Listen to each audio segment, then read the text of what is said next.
తెలంగాణ నీటి హక్కుల పరిరక్షణ కోసం ఎంతటి పోరాటానికైనా బీఆర్ఎస్ సిద్ధమని ప్రకటించారు మాజీ మంత్రి హరీష్ రావు. వ్యవసాయం, సాగునీటి రంగాలపై మీరు చూపుతున్న నిర్లక్ష్యం యావత్ తెలంగాణకు శాపంగా మారిందని వ్యాఖ్యానించారు హరీష్. గోదావరి, కృష్ణా జలాల కోసం మళ్లీ ఉద్యమాలు చేసే పరిస్థితిని కల్పిస్తున్నారని మండిపడ్డారు.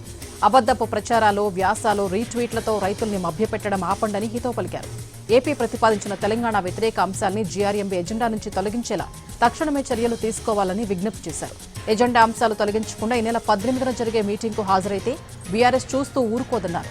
తెలంగాణ నీటి హక్కుల పరిరక్షణ కోసం వేలాది మందితో జీఆర్ఎంబీ కార్యాలయాన్ని ముట్టడిస్తామని హెచ్చరించారు హరీష్ రావు.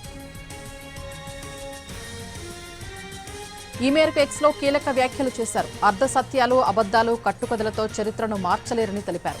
వాస్తవాలు వెలుగులోకి రాకుండా అడ్డుకోలేరన్నారు ఆయన. కాళేశ్వరం లేకుండానే రికార్డు పంటలు పండాయని ప్రచారం చేస్తున్న మీరు మరి గోదావరి జలాన్ని ఎల్లంపల్లి, దేవాదుల, సీతారామ ప్రాజెక్టుల ద్వారా గట్టిగా ఎత్తిపోసేలా అధికారులను ఎందుకు ఆదేశిస్తున్నారని ప్రశ్నించారు.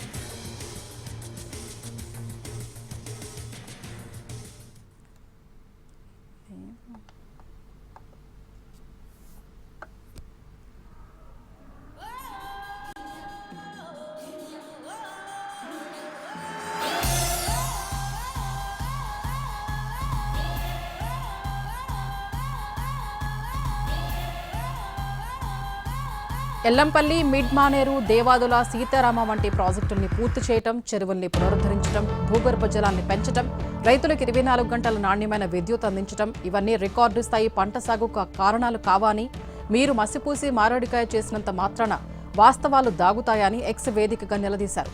ఎల్లంపల్లి, మిడ్ మానేరు, కాళేశ్వరం వ్యవస్థలో కీలక భాగాలు అన్న వాస్తవాన్ని ఎంత దాచిపెట్టినా చరిత్రను మార్చలేరని తెలిపారాయన. కాళేశ్వరం ద్వారా ఎస్ఆర్ఎస్పీ, నిజాం సాగర్ పూర్తి ఆయకట్టు స్థిరీకరణకు బాటలు పడ్డాయన్న వాస్తవాన్ని కూడా విస్మరించలేరని కామెంట్ చేశారు హరీష్.